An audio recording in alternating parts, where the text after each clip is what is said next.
জয় বিবেকানন্দবীর সন্ন্যাসী চিরজৈবিক ধারী, জয় তরুণী যোগী শ্রীরামকৃষ্ণ ব্রত সহায়কারী। নমস্কার।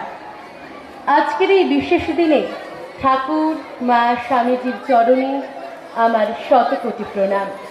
আমি প্রণাম জানাই আমার জন্মদাত্রী মাকে এবং প্রণাম জানাই আমার প্রাণের শিক্ষক শিক্ষিকাদের, আর শুভেচ্ছা জানাই তোমাদের। আজ আমার উচ্চারণে কবি সুবোধ সরকারের লেখা কবিতা বেলুন। আমি একটা কোণায় দাঁড়িয়ে দেখছিলাম, দুটি ছেলে গেরুয়া বসন পরে মন্দিরের সিঁড়ি মুছছিল।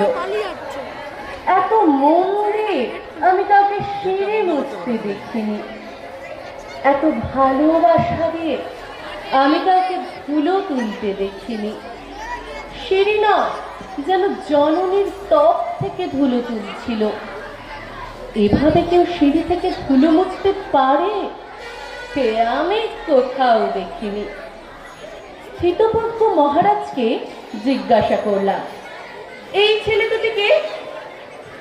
মহারাজ মৃদু হেসে উত্তর দিলেন, একজন নিউক্লিয়ার ফিজিসিস্ট, একজন IBM এর 6 লাখ টাকার চাকরি ছেড়ে এখানে এসেছে, সিঁড়ি ধুতে এসেছে। যে সিঁড়ি দিয়ে মানুষ ওপরে ওঠে তা যেন পরিষ্কার হয়। মহারাজ চলে গেছেন। সন্ধ্যা নেমে আসছে গঙ্গায়, আমার ভেতরেও নামছে সন্ধ্যা। সারা পৃথিবীতে এত সিঁড়ি, সিঁড়িতে সিঁড়িতে এত দাগ, এত ক্রোধ, এত অপমান।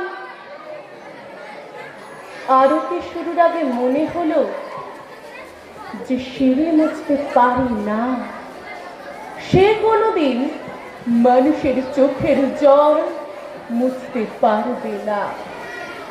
সে কোনোদিন মানুষের চোখের জল মুছতে পারবে না। ধন্যবাদ, সকলে ভালো থাকবেন। সুন্দর কবিতা